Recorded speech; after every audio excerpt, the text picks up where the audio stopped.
Hello everybody, we're back in the Spitfire Mk.II cockpit, and we're going to take a look at some of the new features and new development that's been going on with this.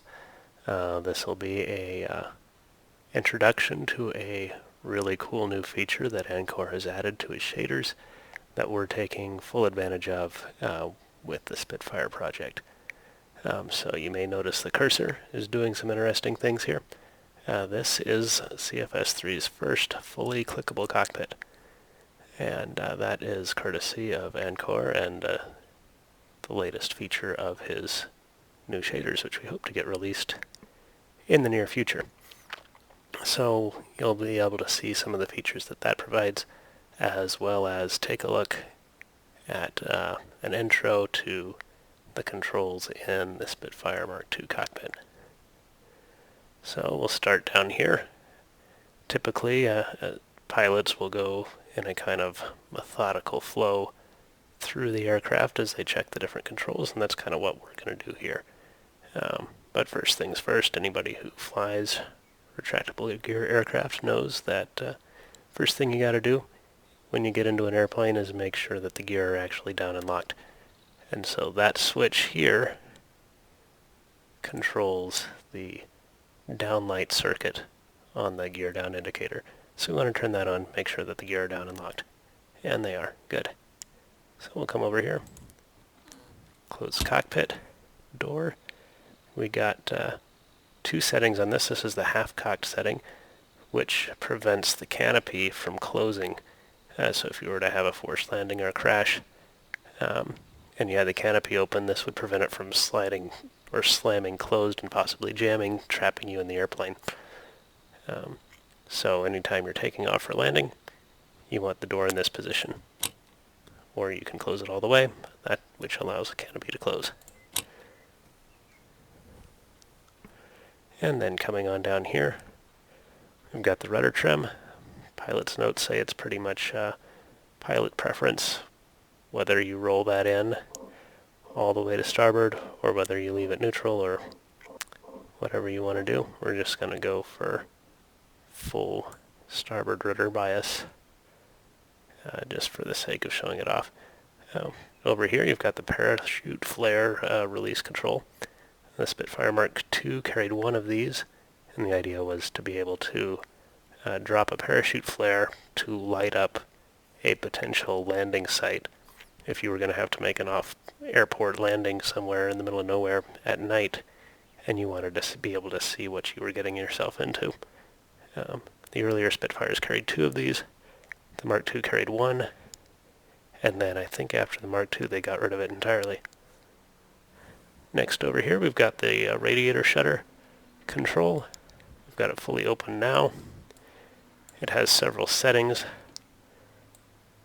This one here, corresponding to the red triangle, is the minimum drag position. That's the normal flight position.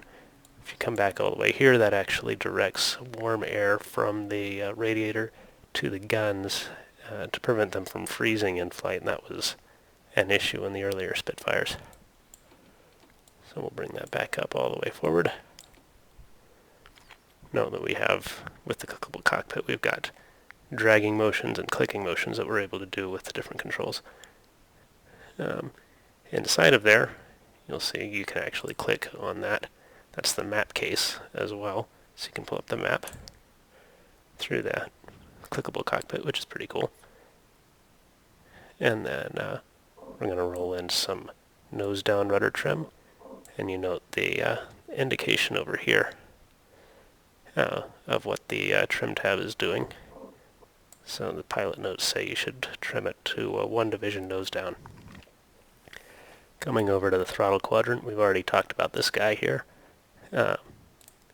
One feature of that is if you were to forget about that, the throttle actually has this little plate here, which would slide forward and hit that and turn it on, just to make sure you couldn't forget about it. So there's obviously the throttle. Over here you have the mixture control. It's a 2-position, more like a switch lever. So you've got, it's all automatic mixture. In the aft position you have the normal mixture setting, which is the full rich setting, and then if you were to slide it forward, then that's the weak or lean position, which gives you better fuel economy. It's interconnected with the throttle so that you can't bring the throttle all the way back without also bringing the mixture back. And over here we have the air screw control for the propeller. Slides back and forth. That controls your RPM for the engine. In the Spitfire 2A, which is what we've got going on right now, you have the Rodol constant speed propeller, and the instructions for flying with it are different than the de Havilland constant speed air screw. And so the differences between the Spitfires with the Rodol versus the de Havilland propellers are going to be modeled in this package. We have airplanes with both propellers, so you want to keep an eye out on that. For starting the Rodol, you want the control fully forward. With the de Havilland, you'd pull it all the way back. While it's back there, you've got the automatic boost cutout control, which removes the automatic boost controller from the throttle system and basically gives you unregulated boost at when you go to full throttle. And it's been limited on this aircraft to 12 pounds of boost. We'll bring that back up. And back here we have the gear warning horn unit. So if your landing gear are in the up position, we've got ours in the down right now, but if they were in the up position, if you bring the throttle back, this plate here hits this brass hat there, and that would turn on the warning horn to let you know that you have brought your throttle back into a landing type position and your landing gear are still up. If you did that on purpose and you know what you're doing and you know that the gear are up and you know that the throttle's back and you're not planning on landing with the gear up, you can silence that horn by pressing that button there. So to set the throttle, we would set it to about that position. Come over here, we've got our magneto switches.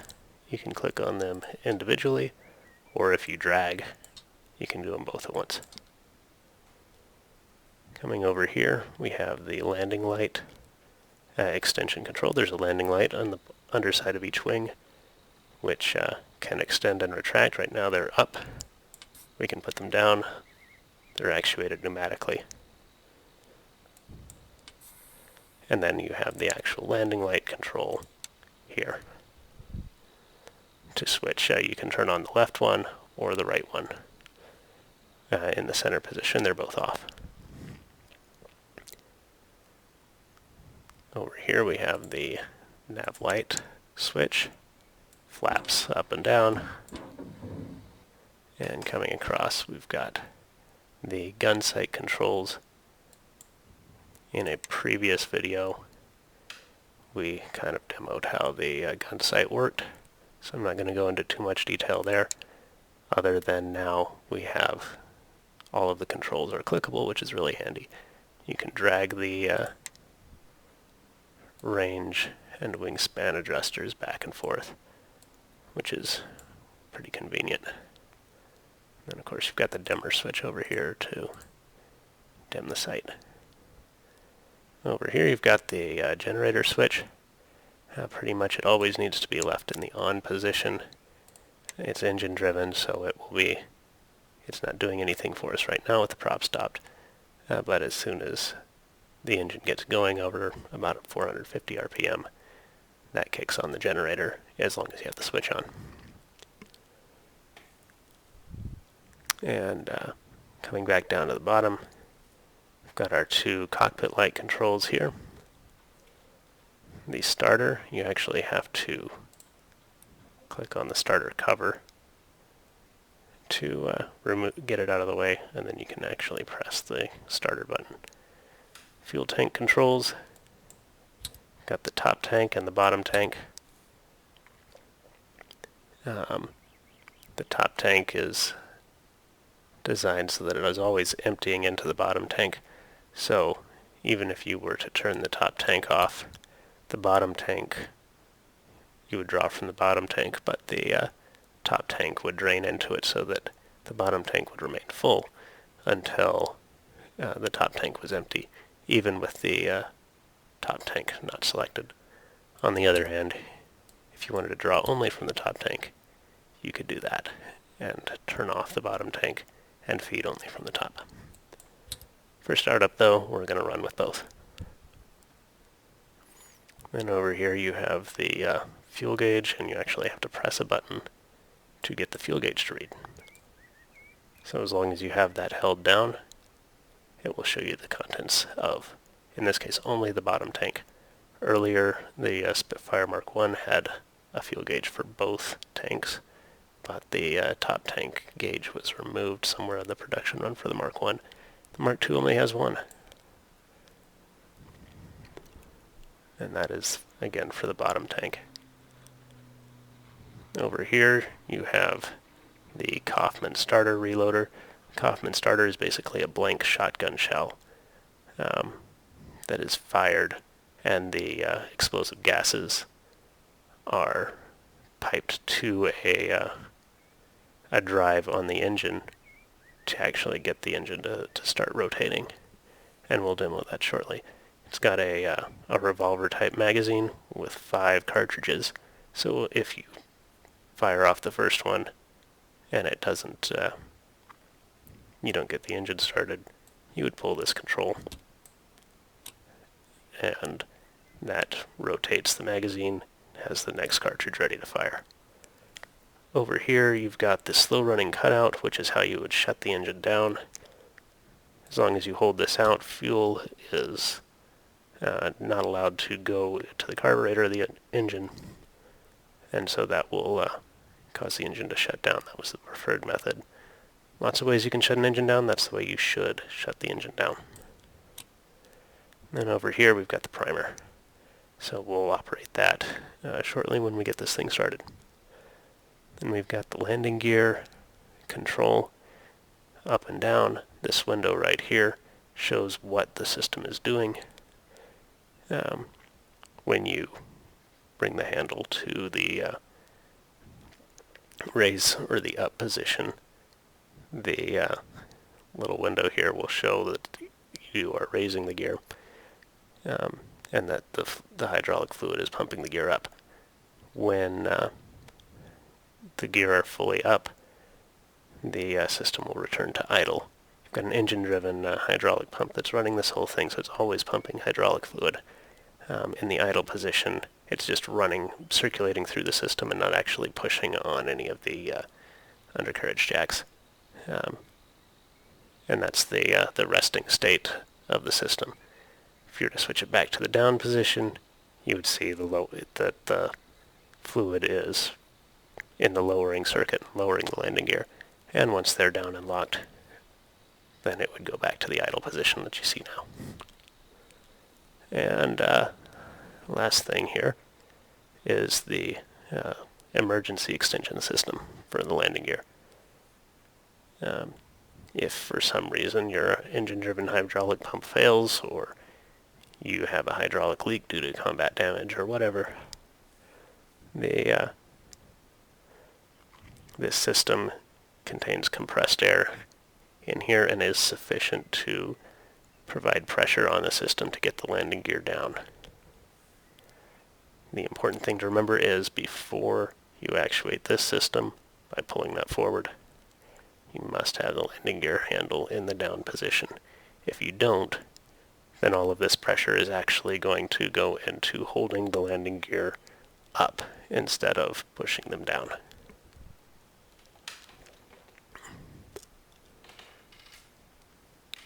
So now we'll go ahead and get this thing started. Oh, right, forgot about one other thing. We've got on the control stick itself gun safety here. Guns are safe right now. Click on that. And now we're ready to fire. And the other thing we've got is the brakes. The brake system on the Spitfire and most British aircraft of the time is a pneumatic system. Works really well. I'm a pilot in real life, and I wish every airplane had this system. So how it works is you just have the one control for the brakes. We've got the parking brake on right now. I'm going to release the parking brake. When you pull this handle, or pull this lever, it puts pressure on both brakes from the pneumatic system. And then your differential braking is covered by the rudder.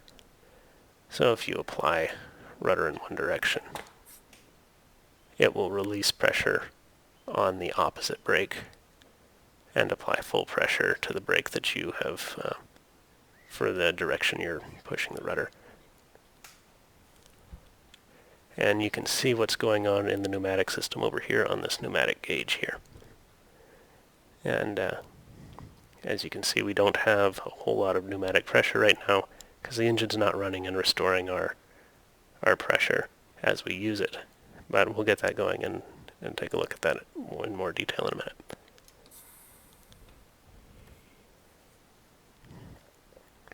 So let's go ahead and fire this thing up now.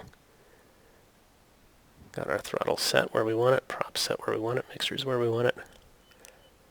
Magnetos are on. Starter cover's open, fuel's on.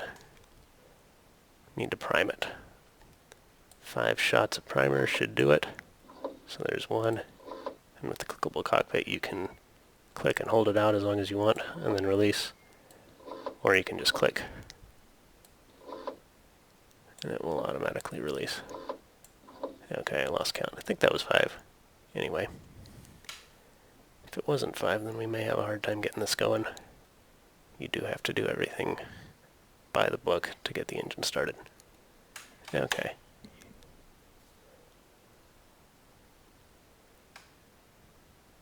So, starter's over there. I'm just going to use my joystick button to get it started instead of looking down there so you can see everything fire up.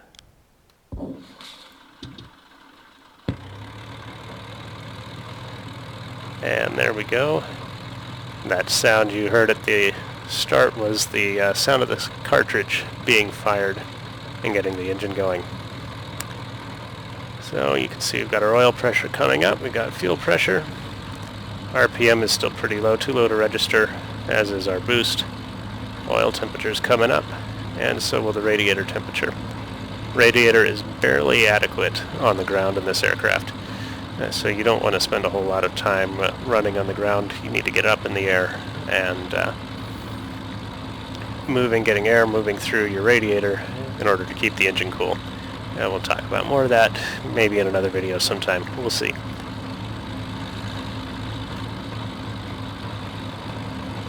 Alright, and you can see that the engine has been turning our air compressor, and we're getting more air pressure into the brakes, which is good. And you'll be able to see here, we'll apply the brakes.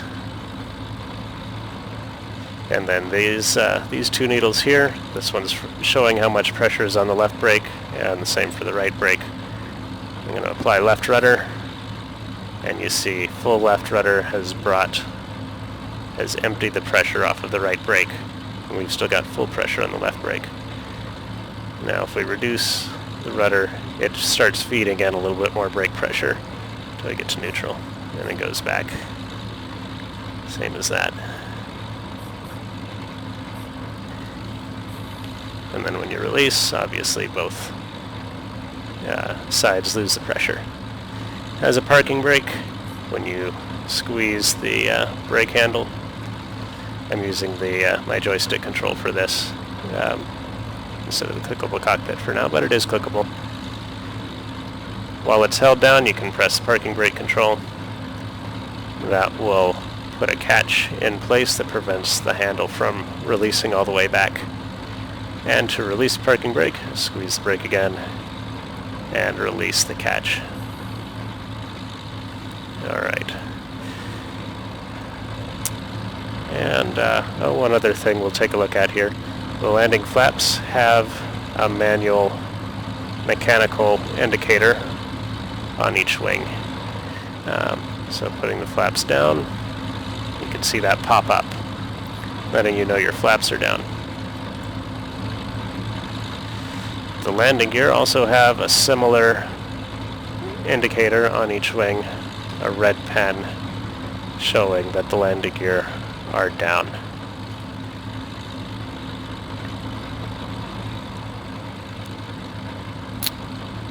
So that's about all we've got to show right now. I'm not going to take off in this thing yet. We'll save that for later. But hope you enjoyed taking a look at the cockpit, some of the new features. Thanks again to Ankor for creating this awesome clickable cockpit feature. I'm going to be getting a lot of enjoyment out of that. And we'll go ahead and shut this thing down. We'll engage the slow running cutout. Got to pull it and hold it. Fuel cannot get to the engine as long as the cutout is held out. So we'll wait until the propeller is fully stopped and release that. You hear the gyros winding down. And we'll shut off our fuel. Close starter cover. Mags off. Throttle back. Turn off that switch so we don't run the battery down. And open the cockpit door. See you later.